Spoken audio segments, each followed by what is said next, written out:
Jika kita mendorong suatu benda, contohnya meja, benda ini tidak akan langsung bergerak. Setelah kita mendorongnya dengan kekuatan tertentu, barulah meja ini akan bergerak. Dan setelah meja bergerak, kita juga terus harus mengeluarkan gaya agar meja ini tetap bergerak. Gaya yang diperlukan untuk menggerakkan meja ini adalah sebesar gaya gesek statis benda. Gaya gesek statis ini bernilai sebanding dengan gaya normal antara benda dan bidang. Kesebandingan gaya gesekan statis maksimum dan gaya normal disebut koefisien gesekan statis. Maka gaya gesek statis dirumuskan Fs sama dengan μs kali n. μs adalah koefisien gesekan statis dan n adalah gaya normal. Persamaan ini hanya berlaku tepat sebelum benda bergerak.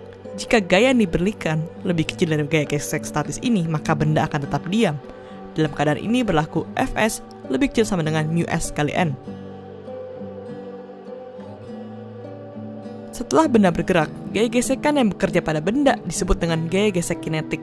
Gaya gesek ini memiliki rumus Fk sama dengan μk kali n. μk adalah koefisien gesekan kinetik dan n adalah gaya normal. Koefisien gesekan kinetik selalu lebih kecil daripada koefisien gesekan statis.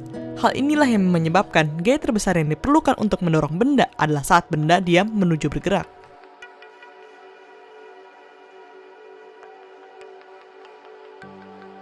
Contoh soal. Sebuah kotak dengan massa 20 kg diam berada pada suatu bidang datar. Koefisien gesekan benda tersebut adalah μs sama dengan 0,5 dan μk sama dengan 0,3. Tentukan gaya gesek yang bekerja ketika benda ini diberikan gaya F sebesar 0 Newton, 12 Newton, dan 150 Newton. Gaya yang bekerja pada benda dapat digambarkan seperti ini. Gaya normal benda adalah N sama dengan W sama dengan mg sama dengan 20 kali 10 sama dengan 200 Newton. Gaya gesek statis yang harus dilewati agar benda dapat bergerak adalah Fs sama dengan μs kali N sama dengan 0,5 kali 200 sama dengan 100 Newton. Saat F sama dengan 0 Newton, benda ini tidak akan bergerak, maka F gesek sama dengan 0 Newton. Saat F sama dengan 12 Newton, gaya ini lebih kecil daripada gaya gesek statis yang harus dilewati agar benda bergerak. Maka sigma F sama dengan F minus F ges sama dengan 0. F ges sama dengan F sama dengan 12 Newton. Saat F sama dengan 150 Newton, ini sudah melewati gaya gesek statis benda. Maka benda bergerak sehingga gaya gesek yang berlaku adalah gaya gesek kinetik. Jadi F ges sama dengan Fk sama dengan μk kali n sama dengan 0,3 kali 200 Newton sama dengan 60 Newton.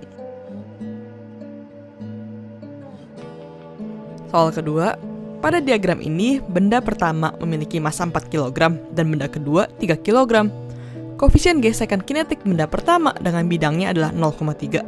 Dengan mengabaikan gaya gesekan tali dan katrol, tentukan percepatan tiap benda dan tegangan talinya. Pertama, kita gambarkan gaya yang bekerja pada masing-masing benda. Sekarang, kita tinjau benda pertama dengan gaya pada sumbu Y. Sigma Fv sama dengan 0, sehingga N minus W sama dengan N minus Mg sama dengan 0, sehingga N sama dengan Mg sama dengan 4 kali 10 sama dengan 40 Newton. Gaya geseknya juga bisa kita hitung. Fg sama dengan Fk sama dengan μk kali N sama dengan 0,3 kali 40 Newton sama dengan 12 Newton. Sekarang, tinjau benda pertama dengan gaya pada sumbu X. Jadi, sigma Fx sama dengan M1 kali A. T minus F ges sama dengan M1 kali A. Ini menjadi persamaan pertama kita. Lalu kita tinjau benda kedua.